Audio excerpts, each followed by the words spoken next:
Oh, you're gonna think that I'm a little bit crazy with all of my gloves today, but I work in the garden a lot and I've got to protect my hands. So I thought I would talk a little bit today about the different kinds of gloves that I have, and why I have different ones, and what kinds of things I might be using them for. Now these I've just been using to pot up these plants are called Atlas gloves or nitrile gloves, and I'm not so stuck on the brand as I am the nitrile part of them.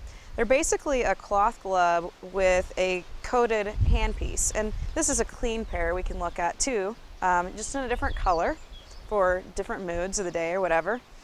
When you first get nitrile gloves, the fingers might be stuck together a little bit, but they'll loosen up once you get your hands in there and start working with them.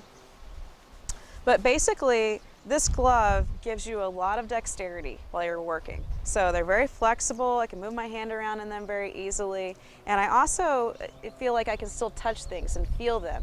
And when I'm planting, part of the reason that I like to be out in the garden or like to be working with my plants is that I want to feel the plants while I'm working with them. I want to be able to touch the branch or whatever if I'm pruning something. And so I like the dexterity that I have with these. These are really my go-to gloves. And you may have different opinions, but there's other days where I'm doing tasks that are a little bit harder and I want something that's going to give my hand a little bit more protection. So my second kind of go-to glove is just going to be a very basic leather. And these are what I call my shoveling gloves. You know, if I've got to dig a hole or if I'm doing a lot of pruning, and so I'm going to have a pruner's right in this grip area or against my hands for a long period of time. Even sometimes if I'm doing lots and lots of planting and I know that I'm going to be holding the trowel here, you know, you don't want to get blisters in this area, and you will when you're doing lots of planting. And so the leather is going to provide just that extra layer of protection to protect our hands when we're doing a little bit harder chores. They're also great if you're working with roses or quince or something else that has some thorns on it, so they can protect your fingers from the thorns. And then I've got a few other just kind of miscellaneous gloves that I want to talk about. Actually, these, I know they're a little dirty. These style of gloves are very inexpensive, and I'm not even sure where I picked these up.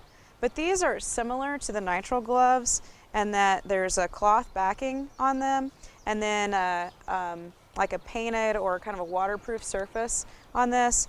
And I like these when I'm working with hardscape materials. So if I'm setting some rocks in around the landscape, or I'm cleaning out the bird bath, or doing something where I'm touching something that's a little bit rougher of a surface than plants. Even sometimes when I'm pruning, I'll use these kind of gloves. But they're going to provide a little bit of cushion and also a little bit more protection than just the standard nitrile gloves. And the thing I don't like about these is, and the reason I brought these older ones, is I wanted to show you when they start getting worn, this wears off, and then you're basically wearing a cloth glove. So the problem with cloth gloves in the garden is water. A lot of times we're digging or we're watering or we're doing things where we get our hands wet.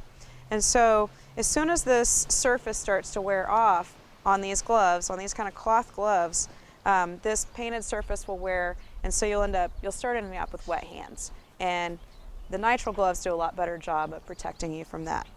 The other glove that I use, and you can see my gloves are all well used, I like working in the garden, is a cloth glove. So if I know I'm doing something where my hands are going to stay dry, I'll use this cloth glove. But this has grip on it. So if I'm doing a little bit harder digging, and I need something that I'm really going to be able to hang on to my trowel or my pruners, this will provide a little bit of grip, and you can feel that texture on there from that painted. But cloth gloves definitely used for any kind of dry activities, something that I'm not going to be dragging the garden hose out at the end, because you know what happens. It's like I'm working with these gloves and then I get the hose out and I start watering something and I end up with the wet gloves that I was trying not to have in the first place. But go-tos, if you just want one or two pairs, or one pair, I would say the nitriles. If you can spring for two pairs, nitriles and leathers, and then everything else is in between.